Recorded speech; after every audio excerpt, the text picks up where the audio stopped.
മദ്യനയ അഴിമതി കേസിൽ അരവിന്ദ് കെജ്രിവാളിന്റെ ഹർജി ഡൽഹി ഹൈക്കോടതി നാളെ പരിഗണിക്കും. ഇ.ഡി കസ്റ്റഡി അവസാനിക്കുന്ന സാഹചര്യത്തിലാണ് ഡൽഹി ഹൈക്കോടതിയെ സമീപിച്ചത്.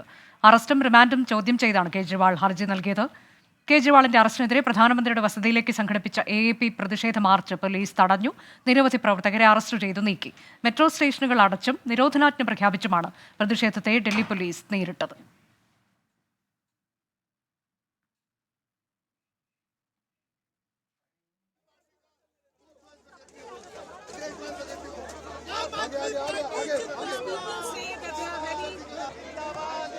അതിനിടെ ഇ.ഡി കസ്റ്റഡിയിൽ നിന്ന് മുഖ്യമന്ത്രി കെജ്രിവാൾ വീണ്ടും ഉത്തരവിറക്കി. മൊഹല്ല ക്ലിനിക്കുകളിൽ സൗജന്യ പരിശോധനകളും മരുന്നും ഉറപ്പാക്കണമെന്ന നിർദ്ദേശം നൽകിയാണ് ഉത്തരവ്. അതേസമയം ഇ.ഡി കസ്റ്റഡിയിലുള്ള മുഖ്യമന്ത്രി അരവിന്ദ് കെജ്രിവാളിന്റെ രാജി ആവശ്യപ്പെട്ട് BJP പ്രവർത്തകർ ഫിറോസ് ഷാ കോട്ട്ല റോഡിൽ പ്രതിഷേധിച്ചു. പ്രതിഷേധക്കാർക്ക് നേരെ ജലപീരങ്കി പ്രയോഗിച്ചു.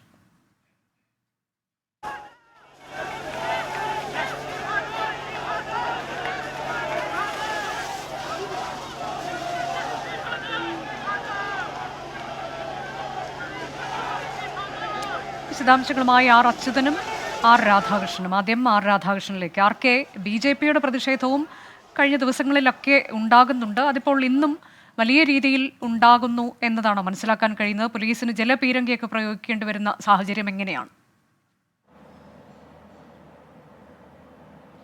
ഈ ജയിലിനുള്ളിൽ അരവിന്ദ് കെജ്രിവാളിനെ ഭരണം അനുവദിക്കില്ല എന്നാണ് BJPയുടെ മുദ്രാവാക്യം. ഇപ്പോൾ അദ്ദേഹം EDയുടെ കസ്റ്റഡിയിലാണ് ഉള്ളത്. ഈ ED കസ്റ്റഡി കാലാവധി കഴിയാനായിട്ട് പോവുകയാണ്. ഈ ഒരു പശ്ചാത്തലത്തിലാണ് BJP ഈ സമരം ശക്തമാക്കാനായിട്ടുള്ള തീരുമാനം. അദ്ദേഹം സ്വാഭാവികമായിട്ടും ഒരു നടപടിക്രമങ്ങൾ പരിശോധിച്ചാൽ ജുഡീഷ്യൽ കസ്റ്റഡി കാലാവധിക്ക് ED കസ്റ്റഡി കാലാവധിക്ക് ശേഷം പിന്നീട് ജുഡീഷ്യൽ കസ്റ്റഡിയിലേക്ക് പോകേണ്ടി വരുന്ന ഒരു സാഹചര്യം ഉണ്ടാകും.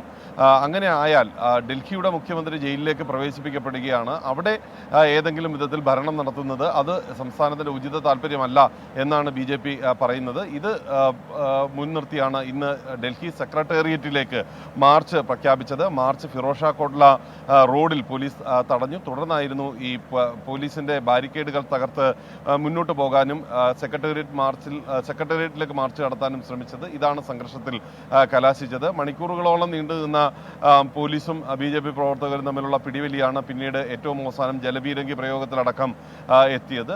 സമരം ഇപ്പോൾ ഏതാണ്ട് ശാന്തമായിട്ടുള്ള സാഹചര്യത്തിലാണ്. അനുജ, അതിൽ ഒരു കാര്യം കൂടി, ഇപ്പോൾ ജയിലിൽ ഇരുന്നു കൊണ്ടുള്ള ഭരണം അത് തുടരുന്നു.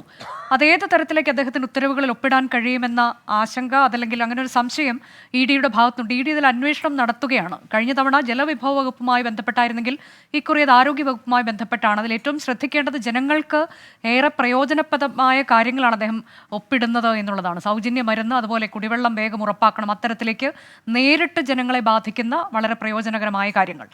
ഇത് EDയുടെ ഒരു അന്വേഷണം നടക്കത്തന്നെ വീണ്ടും അടുത്ത ഉത്തരവ്, അതെങ്ങനെയാണ് ആർക്കെ? രണ്ട് കാര്യങ്ങളുണ്ട് ഇതിൽ.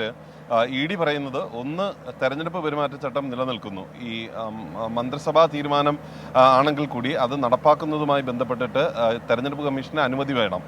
ജയിലിൽ ഉള്ള അരവിന്ദ് കെജ്രിവാളിന് അങ്ങനെ ഒരു അനുമതി തെരഞ്ഞെടുപ്പ് കമ്മീഷനേതായിട്ട് ലഭിച്ചിട്ടില്ല. മാത്രമല്ല, ഈ വിധത്തിൽ പുറത്ത് വന്ന ഉത്തരവുകൾ, ആ ഉത്തരവിൽ ഈ അരവിന്ദ് കെജ്രിവാളിന് ഒപ്പിടാൻ സാധിക്കുന്ന ഒരു അനുമതി, ഈ അരവിന്ദ് കെജ്രിവാൾ കസ്റ്റഡിയിലാണ്, EDയുടെ കസ്റ്റഡിയിലാണ്. അതുകൊണ്ട് EDയുടെ അനുവാദത്തോടുകൂടി മാത്രമേ അരവിന്ദ് കെജ്രിവാളിന് പ്രവർത്തിക്കാനായി സാധിക്കുകയുള്ളൂ. അല്ലെങ്കിൽ കോടതിയുടെ ഉത്തരവ് വേണം. ഇത് രണ്ടും ഇല്ലാത്ത സാഹചര്യത്തിൽ, ഇതിന്റെ അഭാവത്തിൽ അരവിന്ദ് കെജ്രിവാളിന്റെ പേരിൽ പുറത്തിറങ്ങിയിരിക്കുന്ന ഉത്തരവുകൾ, ആ ഉത്തരവ് അത് നിലനിൽക്കുന്നതല്ല, അഥവാ ആ ഉത്തരവ് ഫോർജ് ചെയ്യപ്പെട്ടതാണ് എന്നതടക്കമുള്ള വാദങ്ങളാണ് ഇപ്പോൾ ഉയർന്നിരിക്കുന്നത്. ഈ വിഷയത്തിലാണ് ED അന്വേഷണം നടത്തുന്നത്. ഇതുമായി ബന്ധപ്പെട്ടിട്ടുള്ള വിഷയത്തിൽ BJPയുടെ ഭാഗത്തു നിന്ന് പരാതി നൽകിയിട്ടുണ്ട്.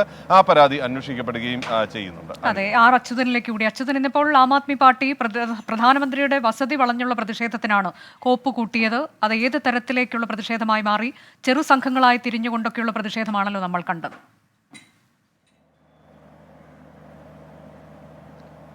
തീർച്ചയായിട്ടും അനുജ, രാവിലെയോടുകൂടിയാണ് ഈ പട്ടേൽ ചൗക്ക് മെട്രോ സ്റ്റേഷന് സമീപം ആം ആദ്മി പ്രവർത്തകർ ഈ സംഘം ചേർന്ന് സംഘടിച്ചത്. തുടർന്നായിരുന്നു ഈ പ്രതിഷേധത്തിലേക്ക് കടന്നത്. പ്രധാനമന്ത്രി നരേന്ദ്രമോദിയുടെ വസതിയിലേക്കാണ് ഈ പ്രതിഷേധ മാർച്ച് ആഹ്വാനം ചെയ്തിരുന്നത്. പക്ഷേ തുടക്കത്തിൽ തന്നെ പോലീസ് ഇത് തടയുകയാണ് ചെയ്തത്.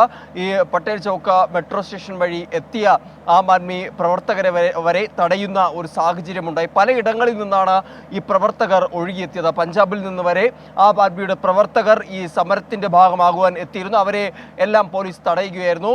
പുരുഷനെന്നോ സ്ത്രീയെന്നോ ഇല്ലാതെയുള്ള ഒരു പോലീസ് നടപടിയാണ് ഉണ്ടായത്. കാരണം പ്രവർത്തകരെ റോഡിലൂടെ വലിച്ചിഴച്ചും അവരുടെ വസ്ത്രങ്ങൾ കീറുന്ന ആ ഒരു അവസ്ഥയിൽ വരെ പോകുന്ന ഒരു സാഹചര്യമുണ്ട്. അങ്ങനെ കടുത്ത നടപടി പോലീസിന്റെ ഭാഗത്തു നിന്നുണ്ടായി. ആ രീതിയിലായിരുന്നു വലിയ ശക്തമായ പ്രതിഷേധം ആം ആദ്മിയുടെ ഭാഗത്തു നിന്നുണ്ടായത്. എന്തായാലും അതിനെല്ലാം ശേഷം നിലവിൽ ഇപ്പോൾ മറ്റൊരു വിവരം ലഭിച്ചത് നാളെ അരവിന്ദ് കെജ്രിവാളിന്റെ ഹർജി ഹൈക്കോടതി പരിഗണിക്കുകയാണ്. രണ്ട് കാര്യങ്ങൾ ചോദ്യം ചെയ്താണ് അരവിന്ദ് കെജ്രിവാൾ ഹർജി നൽകിയത്. അതിലൊന്ന് ഇഡിയുടെ കസ്റ്റഡി, രണ്ട് അറസ്റ്റ്. ഇത് രണ്ടും നിയമവിരുദ്ധമെന്ന് ചൂണ്ടിക്കാട്ടിയാണ് കെജ്രിവാൾ ഹൈക്കോടതിയെ സമീപിച്ചത്. ഒപ്പം ഈ കസ്റ്റഡിയിൽ നിന്ന് തന്നെ റിലീസ് ചെയ്യണമെന്നൊരു ആവശ്യം കൂടി ഹർജിയിൽ മുന്നോട്ട് വയ്ക്കുന്നുണ്ട്. നാളെ 10:30 ഡൽഹി ഹൈക്കോടതി ഈ കേസ് പരിഗണിക്കും. ജസ്റ്റിസ് സ്വർണകാന്ത് ശർമ്മയാണ് ഈ കേസ് പരിഗണിക്കുന്നത്.